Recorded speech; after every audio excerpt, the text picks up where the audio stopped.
France's far-right leader Marine Le Pen has formally launched her bid to become president with a twin attack on globalization and Islamic fundamentalism. She told a rally in the southern city of Lyon that economic globalization killed communities, and she promised to stand up for France's fundamental values. If you're here today in such large numbers, it's because you understand, and recent events have shown us that against the money from the right and money from the left, I am the candidate for the French people. Well, let's get more on this with our correspondent Johnny Diamond, who's in Paris. Johnny, hello again to you. Marine Le Pen has also promised to hold a referendum on France's membership of the EU, pull France out of the euro, amongst other pledges. Given the political changes we've seen in the West in recent months, how much traction does she have, does the Front National have going into this presidential campaign? Well, I think it has quite significant traction. I mean, it's gone from being a really sort of pretty insignificant minority party to a player in French politics. Because of the structure of the presidential election, there are two rounds in the presidential election. The first one, anyone who gets a significant amount of support can stand.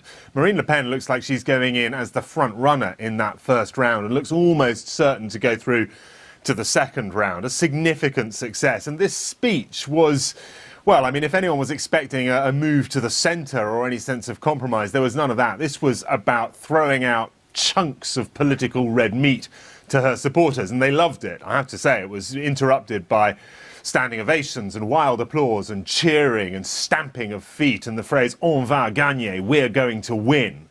This was a moment of political theatre, but it was almost also a moment of identity politics primarily, and the French identity, a sense perhaps that France in her eyes is besieged by the forces of globalization, of free trade, besieged by Islam and Islamic fundamentalism, besieged by foreign speculators, besieged by the European Union. This was a speech saying that things are going to change in France if she takes power.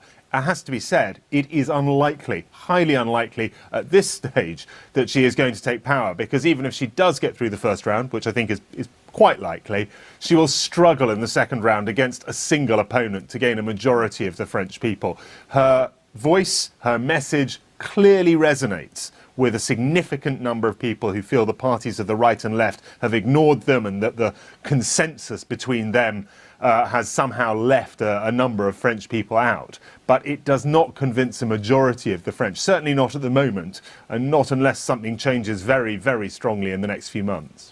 So if she is the anti-establishment candidate, if you like, how much are the woes of François Fillon playing into her hand? He, of course, is embroiled in this scandal about allegedly fake jobs for members of his family. Yeah, look, I think it reinforces the narrative of Marine Le Pen. Certainly this narrative that the politicians are all in it for themselves, that politicians have lost touch with ordinary French people, that the political system itself is vaguely corrupt. That is true, that it plays into her hands. How much support she gains from it, I'm not sure, because she's not the only independent candidate. She's not the only candidate not to be in one of the big parties. There's also a man called Emmanuel Macron, who's a former economy minister. He's an independent, and he puts himself between left and right. Certainly doesn't make an appeal to the kind of identity politics that Marine Le Pen does. So we're going to have to wait and see how the Fillon scandal shakes out. He insists he's not standing down.